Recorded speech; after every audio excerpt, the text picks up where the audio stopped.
This is our large crystal sphere that we have in our vault, and the reason we have it there is because that, well, number one, it's beautiful.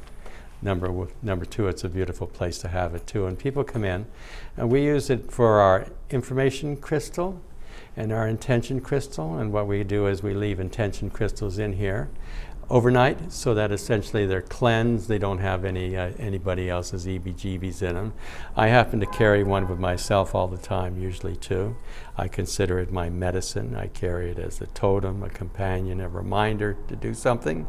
But what happens too is a lot of people, what they'll do is they'll put their intention into a crystal, or you can put your intention into anything. And what happens is they'll say, I want my intention to be, let's take an example, for instance, I want to lose weight. Well, 99% out of 100 people will say, I really want to do this, I really want to do this, I really want to do this. But their intention really is not to do it, because if their intention was to do it, they would simply do it. They would take the time, put their intention into it, think about it for a little while, and essentially then they would do it. I happen to be privileged to have gone through many spirit quests. Some of them I would go up into the, I remember one, we went up into the San Gabriel Mountains.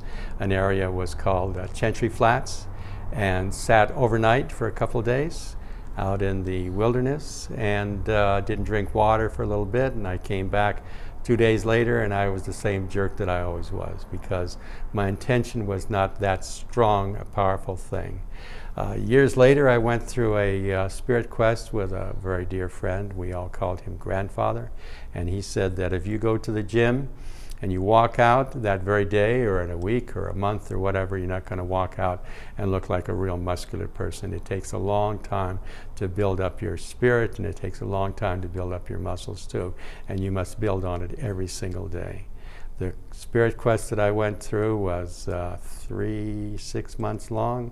It should have taken me a couple months, and quite honestly, Grandfather really ran me through a knothole.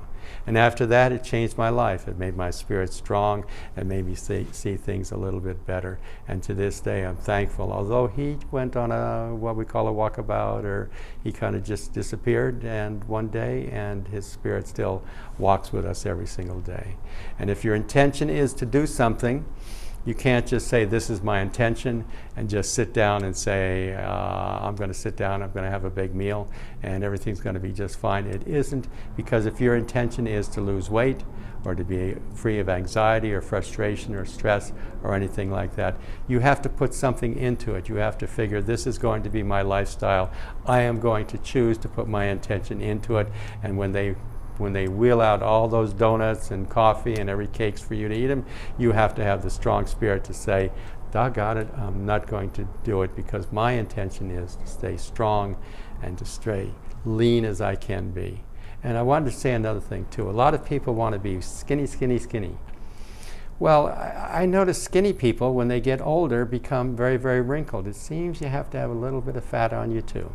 Not too much, but a little bit, so that essentially all those wrinkles don't show as much. Anyway, if your intention is to do something, put your intention into it and consider that that's going to be your lifestyle. Your lifestyle is your intention, and your intention is your lifestyle. So enjoy the day. Carry crystal intentions if you want, or whatever you choose to be. But if your intention is to be something, make sure that that is what your intention is. Don't mess around. It's not necessary, because you're better than that. Thank you again. Enjoy.